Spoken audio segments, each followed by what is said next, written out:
I'm Dr. Cornell Hahn. I have pastored 7 churches over 34 years of service to the Lord, and for the last 18 years, I have served as a national facilitator with the Mission America Coalition.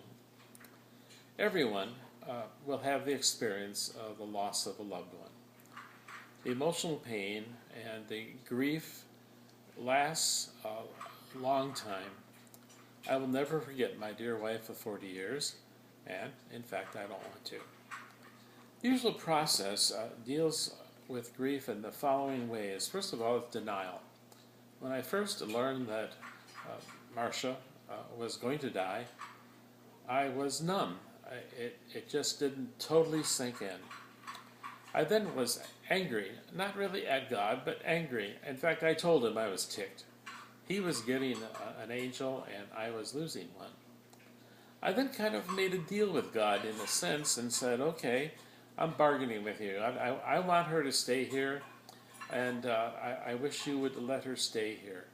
And in fact, if you want her to take her, though, you can take her. Like it was mine to give at all. Then the worst thing happened. Depression set in. I hated the feeling of feeling sorry for myself. But it lasted and lasted much longer than I ever thought it would.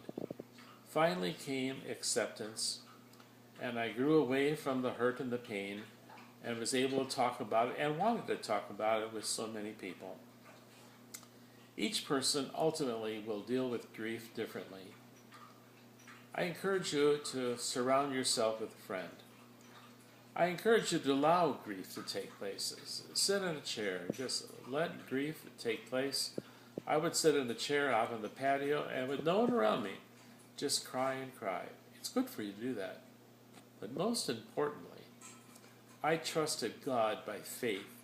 I knew Marcia was in heaven, and I would talk to her even though she was in heaven, but more importantly, I talked to God, who I had my faith in from day to day.